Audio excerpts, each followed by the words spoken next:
How many times did you say, "I'm sorry" in your addiction, and then do the exact same thing again?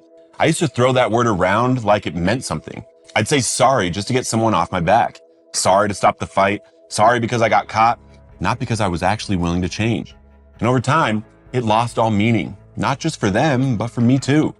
But when I got into recovery, real recovery, I learned something that changed everything. Apologies don't make us free. Amends do. This isn't just a vocabulary shift. This is a heart-level transformation. And if you've made it to step 9 or you're getting close, this video is going to help you separate what feels good for you from what actually heals the people you've hurt. I'm going to show you exactly how to stop saying sorry out of habit and how to start making amends that restore trust, rebuild character, and release the weight you've been carrying for years. If you're ready for that level of freedom, let's get into it. Hey, ever since my TEDx talk came out, Relapse Prevention Failed, I've had a lot of people ask where they can get this shirt. So I went ahead and made a merch shop for you. It's a drop ship, so would love to get you some of these shirts. You can see them right below. Every one of these supports this channel and supports this message getting to more people in recovery. And if you get one, make sure to send me an email at adam@recoveredonpurpose.org, and I'd love to send you something else. Here's the truth. Most people think step 9 is about apologizing, but it's not. An apology is just a sentence. An amend is a decision backed by action. Apologies can sound nice, they can be rehearsed, they can be manipulative, and they can feel like a quick emotional fix when we're uncomfortable with what we've done. But how many times did you say, "I'm sorry," and then go do the same thing again? Amends go deeper. They say, here's what I did, here's how it affected you, and here's what I'm doing to make it right. That's a different level of ownership, and that's where healing starts. When I make amends, I don't lead with "I'm sorry."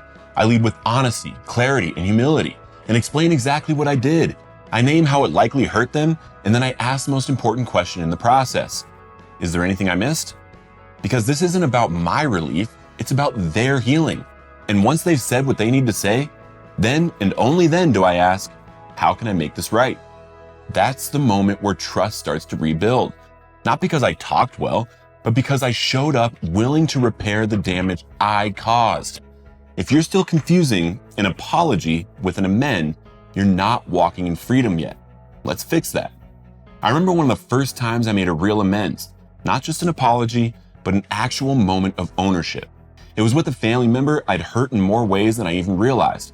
I came prepared, I listed out what I had done, how I believed it impacted her, and I meant every word. I thought I was finished until I asked her this question. Is there anything I left out? She paused, and then she gave me a list I didn't even see coming. I'll be honest, it was humbling. It stung a little, but I sat there and listened because it wasn't about defending myself or explaining how I had changed. It was about facing the truth, owning it, and showing her that I had really changed, not with words, but with willingness and action. That conversation taught me something powerful. Sometimes the freedom doesn't come from what you say. It comes from what they finally get to say. And the healing doesn't happen when you get to feel better. It happens when you create space for someone else to finally feel seen. That moment shaped how I approach every amends now. If you think the goal is to say your part and walk away, you're missing the point. The goal is connection. The goal is restoration. And it only comes through full ownership and full willingness. Making amends isn't just about fixing the past. It's about stepping into the person God is calling you to be. This is where the spiritual shift happens, because step 9 isn't about image repair. It's about character transformation. You're not just cleaning up a mess, you're closing the gap between who you were and who you're becoming. In Christianity, we'd call that repentance. Not just saying, "I messed up," but turning completely away from the behavior with a change of heart and a change of action. That's what makes amends powerful. It's not about perfection, it's about full surrender. Before I make any amends, I pray. I ask God to remove all selfishness and all self-seeking motives. I ask Him to help me show up how He wants me to show up, with courage, humility, and love. I ask for His words and for His wisdom to shut up when I need to. Because the truth is, you don't make amends for approval. You make them because it's the right thing to do. When you walk into a conversation fully aligned with God's will, something sacred happens. You're not just cleaning up your side of the street. You're making room for the Spirit to move. And whether the other person forgives you or not, you leave clean. That's the kind of freedom no apology can give you. Not every amends needs to happen right now. And not every amends should happen at all. Step 9 is clear. We make direct amends to such people wherever possible, except when to do so would injure them or others. That means before we go charging into someone's life to clear our conscience, we need to check our motives and check the consequences. If reaching out is going to reopen wounds they're not ready to heal, pause. If bringing something up is going to cause damage to someone else connected to the situation, don't force it. Just because we're ready doesn't mean they are. This is why we have sponsors. This is why we pray. When I've had situations where I wasn't sure whether or not to make a direct amends, I've gone to God first and then checked it with someone who lives in the solution. And every time I've followed that path, I've walked in peace. Now let's be real. Not now doesn't mean never. It just means you need clarity before you move. And if you find yourself saying, I don't want to make the amends because it's uncomfortable, that's different. That's fear, not wisdom. You've got to know the difference. True amends are led by willingness and truth, not impulse or guilt. And when the time is right, you'll know, and you'll be ready. Just because you feel guilty doesn't mean you're ready to make amends. You're ready when your heart is right, not just your conscience. I tell people all the time, don't rush step 9 just because you want relief. This isn't about your feeling better. It's about showing up as someone who's actually done the work and is willing to take responsibility, no matter how uncomfortable it is. You should have completed steps 1 through 8 first. Why? Because you need to know yourself. You need to understand your patterns. You need to see your part clearly and have enough humility to own it without trying to control the outcome.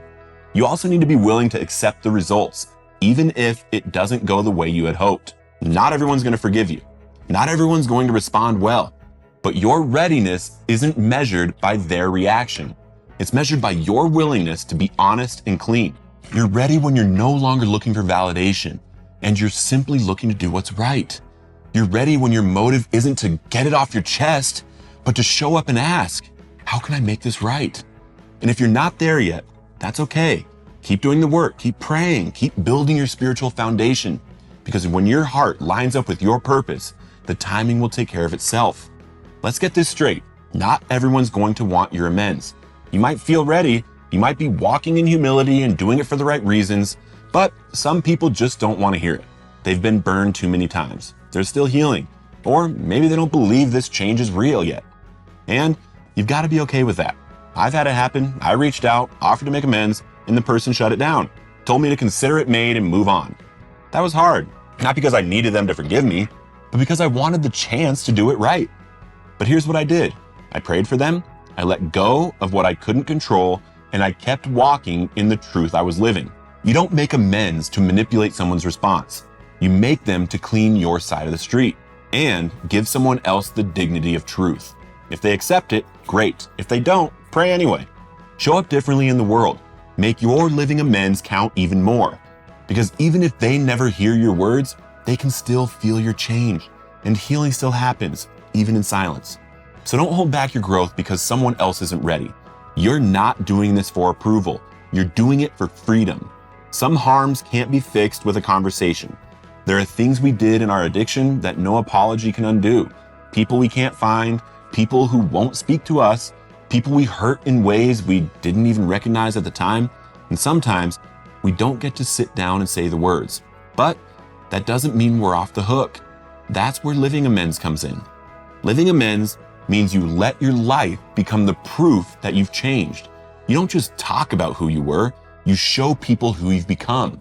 I gave drugs to people I considered my best friends. I sold drugs as a teenager to people who didn't know what they were getting into. I can't go back and erase that, but I can and do show up every day committed to helping people get free. I've made direct amends where I could, but more than that, I've dedicated my life to serving the same community I once helped destroy. That's a living amends. It's not about perfection, it's about direction. Every time you make a better choice, every time you show up when you used to disappear, every time you give instead of take, you're making an amend. You can't change the past, but you can use it to shape your future. And the future can speak louder than any words ever could. Let me give you something practical. If you're ready to make amends, not just apologize, but actually take responsibility, here's the framework I've used and taught to others that changes lives. Step 1, name what you did. Be specific, don't sugarcoat it, don't blame, don't water it down. Say, this is what I did, and I own it fully. Step 2, acknowledge the harm. Not how you felt about it, how they were impacted. Say what you believe your actions caused and be honest about it. Step 3, ask the question, is there anything I missed or anything I left out? This is where the real healing happens. Give them the dignity of telling their truth. Let them speak. Don't defend, just listen. Step 4, ask, how can I make this right? If there was financial harm, be prepared to make it right on the spot or with a plan. If it's emotional harm, be ready to hear something that may be uncomfortable and respond with humility. Step 5, follow through. An amends without follow-up is just another performance. If they ask for something you can reasonably do, do it. And remember this, take I'm sorry out of your vocabulary unless it's paired with real change. This process isn't just about making peace with others. It's how you prove to yourself that you're becoming someone worth trusting again. If you're sitting on an amends you know you need to make, this is your moment. Don't wait until it's convenient. Don't wait until it's perfect. And definitely don't wait until you relapse again to realize this was the step that could have set you free. If you're more afraid of making an amends than you are of going back to your addiction, you've got your priorities backwards. This isn't about guilt, this is about growth. And freedom only lives on the other side of ownership. Talk to your sponsor, make the call, set the meeting, ask God to remove your fear and guide your steps. Then go take action. You weren't meant to carry all this weight. You were meant to lay it down. Drop a comment below and let me know what this stirred up in you. What amends have you made that changed your life? Or what's one you've been putting off? And if you don't know how to make it right yet, start by getting real about what you did. Amends don't just clear your past, they unlock your future. So take the next step and continue living recovered on purpose. If you want to dive into how to make your actual step 8 list, you can click right here. Or if you want to go deeper into exactly how to make a 9th step amends, you can click right here.